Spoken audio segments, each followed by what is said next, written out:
I visited 2 kingdom halls to see if they all are exactly the same.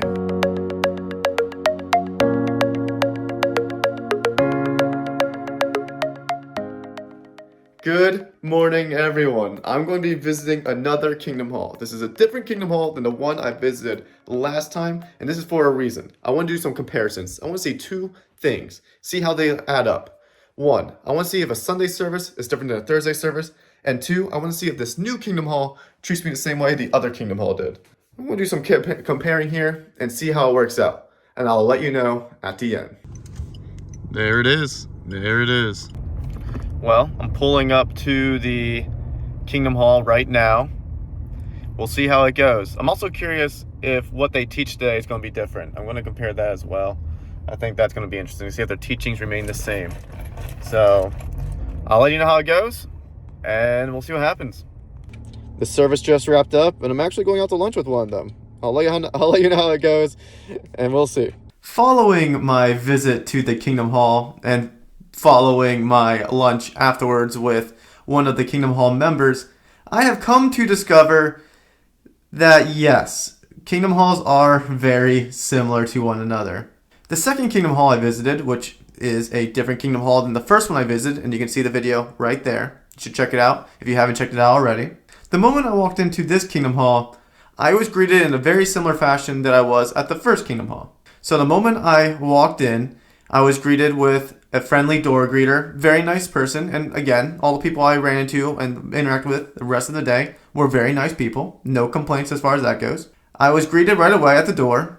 They knew I was a visitor because I never came around there before, and also I wasn't dressed in a business suit like all the other members were. I was walked over towards a counter to pick up some material. I rejected the Bible this time because I already have one of their translations on my bookshelf and I didn't need a second one to go there. And then I sat down next to a nice gentleman who said, "Hey, do you need someone to sit with?" Because I went alone this time. I didn't go with my brother this time.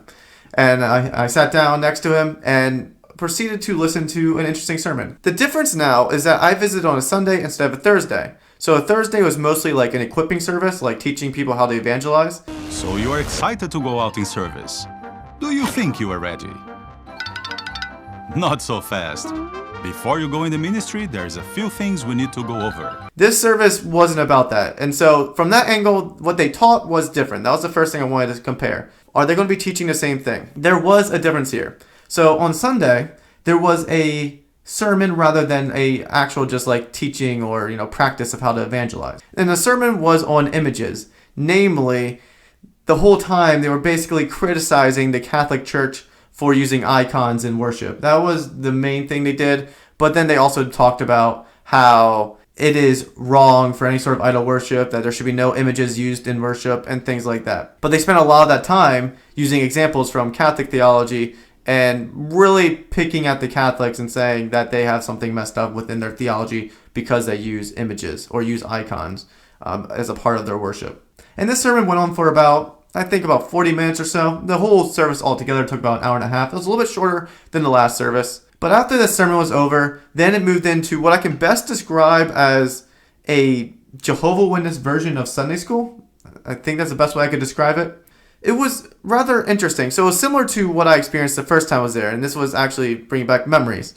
There was this lesson within the Watchtower journal book, or Watchtower Sunday School book. I'm not entirely sure what they're called. I can show you a reference here on the screen. But they used the first lesson within this booklet to teach about why you should be able to trust your Jehovah Witness brothers and sisters, or as they would say, brothers and sisters in Christ. And the teaching was pulling from various of verses throughout the Bible, of their translation at least, using to support why you should be able to trust your brothers and sisters in Christ within the Jehovah Witness church. They were also using examples as of why you should forgive people when they do you wrong within the church, and some different things like that. As far as the messages go and what they taught, I didn't actually disagree with a lot of what they said this time around. Most of it I resonated with, even if there were particulars I may not have necessarily agreed with. But overall, that was the messaging throughout the service. It ended out after about an hour and a half, and it ended with a song. It also started with a song and ended with a song, and ended with a prayer as well as started with a prayer. So from that standpoint, the service was actually rather traditional to what I would be used to a certain extent. There was still a lot of interaction with the crowd or with the members, which is still different than a lot of other Protestant churches you may go to, where this guy gives a sermon and besides maybe worship, the audience doesn't necessarily participate as much. There still was a lot of participation, at least not during the sermon, they weren't, but during the Sunday school thing afterwards for about the next 40 minutes to an hour, there was a lot of participation within the crowd as they answered questions and so forth. I think the thing that I found most interesting is that last time I went, I don't recall having a booklet, or I think I got some material, but I wasn't following along very well. This time the guy next to me helped me follow along, and I realized that the reader up front read directly from the booklet, and then the questions that the MC guy up front asked were directly from the booklet. And then all the answers that the people gave were not necessarily word for word from the booklet, but they would read a verse directly from the booklet or the booklet pulled out. They would read that and then give some sort of answer built around what the booklet already had set out or prescribed from earlier. For the most part, the answers, the whole thing was basically outlined within the booklet for pretty much 90% of it, which really had me thinking. I feel like it's almost more beneficial sometimes when people are able to ask their own questions and there's able to be some sort of dialogue, because that helps you answer your questions, your personal questions, and helps there be more critical thought, or helps there be more interesting discussion and debate, if you will, among members. But all the questions were already prescribed in the book, and no one ever asked a question from the audience or from the crowd. They were just answering questions that were already being asked by the booklet, and that was pretty much the extent of it. And as far as my experience afterwards, it was very similar. This time, though, I was actually invited out to lunch, but this shouldn't be shocking compared to my last time, because my first time I went, it was late at night by the time it was over, so like inviting us out to lunch wouldn't make sense. Inviting us to dinner wouldn't have made sense because it was so late. So they were just going to let us go home. But I was treated very similar to how I was treated at the first Kingdom Hall after the service was over. Again, after the service was over at the second Kingdom Hall,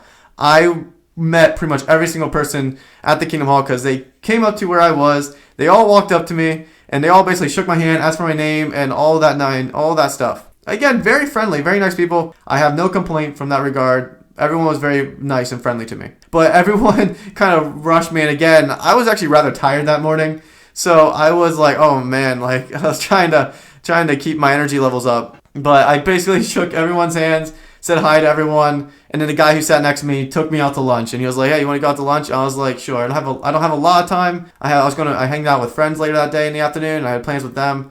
So I was like, I don't have a lot of time, but I guess I have time for a quick bite. So overall, my experience at both Kingdom Halls were very similar. The structure of the service was a little bit different, but as far as the people I met, the experience and how they acted and stuff like that was pretty much all the same. So I was greeted very similarly, offered material right off the bat. I was, right afterwards, love bombed, as the comments told me in the first video that I had. That happened again to me. And the service followed, at least the second part of the service was very similar to the first service I ever was at the first time I visited Kingdom Hall. So overall, my experience and the way I was treated was pretty much exactly the same. The teachings were different on different topics, but were conducted in a similar fashion, although there were some slight differences and nuances. And overall, I have to say they were pretty much exactly the same in my eyes as far as the fundamentals and the basics go. The overall experience was very, very similar.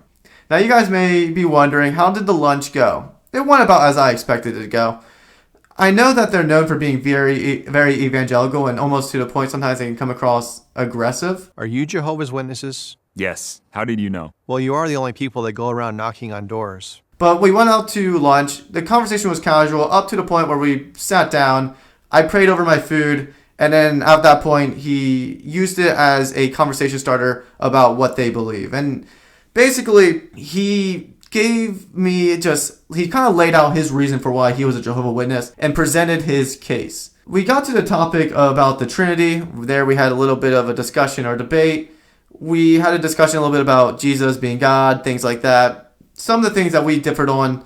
And although I should have, or I wish I would have, stayed longer, I did tell him I had to go and be with my friends, and I told him already ahead of time I wasn't going to have as much time, so I cut the conversation off a little bit early to leave for that. But overall, the conversation was basically casual up to the point where we sat down, and then it was him laying out his case for what he believed, and then I left. Again, I think my experience was a good one. Very nice people, and I do think for someone who is just interested in actually getting to know sort of who they are, or you heard about them, you don't know what they actually do, visiting at least once doesn't hurt. Just be aware that they can sometimes come across really forthright, but they're very friendly, very nice people, and it's easy to talk to them at least. Overall, my experience was a good one. I enjoyed my time there yet again, and I was treated very well. Would I go back there again? Maybe sometime in the future. I don't really plan on going back anytime soon again. The two comparisons I wanted for this video were done. Yes, the Sunday and Thursday service are a little bit different, although they have similar overlap. And yes, I was treated pretty much exactly the same at both of them. So, and what I was taught was a little bit different. So the things I wanted to compare and see, I got to see the second time around. And I don't really have another reason for why I would visit again, but maybe I will sometime. Maybe I'll make a Jehovah's Witness friend and I'll visit yet again with them or something. Who knows? I am open to visiting again, but I don't see a reason as of now why I would visit anytime soon. I have enjoyed my experiences there, and I have seen for myself that two of them are at least pretty much exactly the same, and I'm assuming for the most part a lot of Kingdom Halls are the same. So that has been my experience with the Jehovah's Witnesses throughout this year. If you are interested in seeing how the first experience went and getting into more juicy details about the Thursday service and what all went down, I really detail a lot of what happened during that service. You can go check that out. Check that out. If you enjoyed this video, leave a like, leave a comment. Let me know if you ever had any interactions with the Jehovah's Witnesses. If you're a Jehovah's Witness, let me know what you believe, what you think. Let me know if there's anything I misperceived or anything I got wrong. I would love to hear thoughts. I love thoughtful discussion in the comment section. So leave a like, leave a comment, and subscribe if you're new to the Light the World community, where we explore different religions and really try to experience different cultures. We're trying to engage with other cultures. We're trying to entertain others, and we're trying to educate, make you come away feeling like you learned more than when you came onto the video. So thank you for joining me, and as always, friends, go out there and light the world.